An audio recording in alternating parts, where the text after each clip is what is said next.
இன்னைக்கு யார் ஜெயிப்பா என்னன்றது வந்து தெரியல. பட் இருந்தாலும் என்னோட ப்ரிடிக்ஷன் பற்றியும் பார்த்தீங்கன்னா பஞ்சாபுக்கு தான் போவேன். ஏன்னா ஆர்சிபி நான் வந்து குறை சொல்ல விரும்பல. இருந்தாலுமே ஆர்சிபின்னு ஒரு நல்ல டீம் தான். பட் இருந்தாலும் என்னோட சின்ன ப்ரிடிக்ஷன் படி பார்த்தீங்கன்னா பஞ்சாப். ஏன்னா பஞ்சாப் வந்து அவங்களும் 18 வருஷமாக தான் போராடிச்சாங்க. ஆனால் நம்ம ஆர்சிபி மட்டும்தான் 18 வருஷமாக போராடிட்டு இருக்க மாதிரி எல்லாம் இது பண்ணிட்டு இருக்காங்க.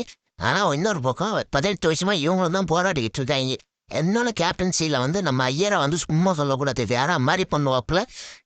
ஏதே போன மேட்ச் தோத்ததுக்கு இந்த மேட்ச் ரிவெஞ்ச் எடுப்பாருன்னு நான் நம்புறேன். அக்காவுக்காக எப்படியாவது ரிவெஞ்ச் எடுத்து செஞ்சு விட்றேன். அதுக்கு நான் ஆர்சிபி நான் வந்து குறை சொல்லணும்னு இல்லை. என்னோட ப்ரிடிக்ஷன் படி ஆர்சிபி வேற டீம்னா வேற லெவலில் மாறி நிற்கிறானுங்க. அவனும் நான் சொல்ல அவனும் ஜெயிச்சாலும் சந்தோஷம். பட் என்னோட ப்ரிடிக்ஷன் படி எனக்கு வந்து பஞ்சாப் ஜெயிப்பாங்க அப்படின்னு ஒரு எண்ணம் இருக்கு. பார்ப்போம் யார் ஜெயிக்கிறா என்னன்னு. அப்படி பஞ்சாப் ஜெயிச்சாங்கன்னா கமெண்ட்ல வந்து சொல்லுங்க. அப்புறம் மறக்காம சப்ஸ்கிரைப் பண்ணுங்க. அப்புறம் நீ மேட்சோட அப்டேட்ஸ் எல்லாம் இன்னைக்கு தொடர்ந்து வீடியோ வந்துட்டு மறக்காம சேனலை ஃபாலோ பண்ணிக்கோங்க. பார்க்காம விட்டுறாதீங்க. மறக்காம சப்ஸ்கிரைப் பண்ணி